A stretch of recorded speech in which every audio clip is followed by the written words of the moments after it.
अस्सलाम वालेकुम। धरती टीवी न्यूज़ सां मां फौजिया एजाज। माया मंजर अजीज हेडलाइंस वाले ट्यून नाज़रीन बुलेटिन की शुरुआत में सब खां पहिरियां ब्रेकिंग न्यूज़ अवां सां शेयर कंदा हलूं।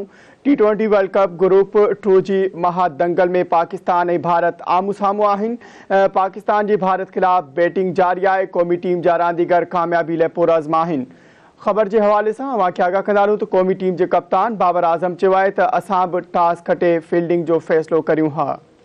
बिल्कुल नाज़रीन, इंतहाई अहम ऐं दिलचस्प मुक़ाबलो थियण वारो आहे। T20 वर्ल्ड कप ग्रुप 2 जो महादंगल में पाकिस्तान ऐं भारत जूं टीमूं अॼु आमू साम्हूं थींदियूं। पाकिस्तान जे भारत ख़िलाफ़ बैटिंग जारी आहे। क़ौमी टीम जा रांदीगर कामयाबीअ लाइ पुरअज़्म आहिनि।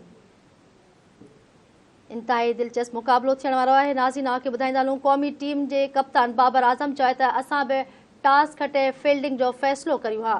भारतीय टीम जे कप्तान रोहित शर्मा जो चवणु आहे त पिच बॉलिंग लाइ बहितर लॻी रही आहे। मैच लाइ सुठी तयारी कई आहे। क़ौमी टीम में कप्तान बाबर आज़म, मोहम्मद रिज़वान, शान मसूद, हैदर अली, इफ्तिखार अहमद, मोहम्मद नवाज़, आसिफ अली, शादाब खान ऐं शाहीन आफरीदी, हारिस रऊफ़ ऐं नसीम शाह शामिल आहिनि। ख़बर वांखे ॾियूं पिया, भारतीय टीम में कप्तान Rohit Sharma, KL Rahul, Virat Kohli, Surya Kumar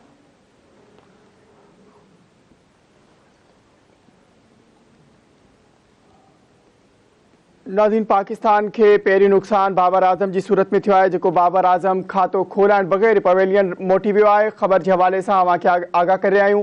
T20 world कप ग्रुप 2 जी महादंगल में पाकिस्तान ऐं भारत आमू साम्हूं आहिनि। पाकिस्तान जी भारत खिलाफ बैटिंग जारी आहे। क़ौमी टीम जा रांदीगर कामयाबी लाइ पुरअज़्म आहिनि। क़ौमी टीम जे कप्तान बाबर आज़म खातो खोलाइण खां सवाइ पवेलियन रवानो थी वियो आहे। जी नाज़रीन, क्रिकेट सां चाह रखंदड़ शाइक़ीन लाइ इंतहाई ॾुख जी ख़बर आहे त उन्हनि जो जेको कप्तान आहे बाबर आज़म पहिरियां ई पोएं लाइन मोटी वियो आहे। हू कुझु पंहिंजी क्रिकेट जो मुज़ाहिरो न करे सघियो आहे। ख़बर वांखे ॾियूं पिया, क्रिकेट सां चाह रखंदड़ लाइ ॾुख जी ख़बर आहे। उन्हनि जो जेको कप्तान आहे बाबर आज़म पोएं लाइन मोटी वियो आहे। जी नाज़रीन, बाबर आज़म पवेलियन मोटी वियो आहे। ख़बर के हवाले से अवां खे आगाह कंदा हलूं। T20 वर्ल्ड कप ग्रुप 2 जी महादंगल में भारत ऐं पाकिस्तान आमू साम्हूं आहिनि। पाकिस्तान जी भारत खिलाफ बैटिंग जारी आहे। क़ौमी टीम जो कप्तान बाबर आज़म खातो खोलाइण खां सवाइ वापसि रवानो थी वियो आहे। ख़बर के हवाले से अवां खे आगाह कंदा हलूं त T20 वर्ल्ड कप ग्रुप 2 जी महादंगल में पाकिस्तान ऐं भारत आमू साम्हूं आहिनि। पाकिस्तान जे भारत खिलाफ बैटिंग जारी आहे। क़ौमी टीम जा रांदीगर कामयाबी लाइ पुरअज़्म आहिनि। बिल्कुल राज़न, मैच की सुठी तैयारी कई वही। रोहित शर्मा जो ये चवण त मैच की सुठी तैयारी कई वही। पिच बॉलिंग ला बेहतर लगी रही है। अवां खे इहो ॿुधाईंदा हलूं त हिन वक्त पाकिस्तानी टीम जो कप्तान बाबर आज़म 0 ते आउट थी वियो आहे। पाकिस्तान के पहिरियों नुक़सान बाबर आज़म की सूरत में थियो आहे। बाबर आज़म खातो खोलाइण खां सवाइ पवेलियन मोटी वियो आहे। T20 वर्ल्ड कप ग्रुप 2 जी महादंगल में पाकिस्तान ऐं भारत आमू साम्हूं आहिनि। पाकिस्तान जी भारत खिलाफ बैटिंग जारी आहे। क़ौमी टीम जा रांदीगर पुरजोश आहिनि। उन जो चवणु आहे त कोशिश कबी त मैच पंहिंजे नाले कई वञे।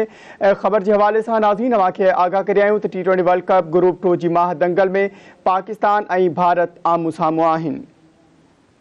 बिल्कुल नाज़रीन, मैच की शुरुआत में ही पाकिस्तान के वॾो नुक़सान पहुतो है। पाकिस्तान जे पहिरीं रन्स दौरान बाबर आज़म आउट थी वियो आहे।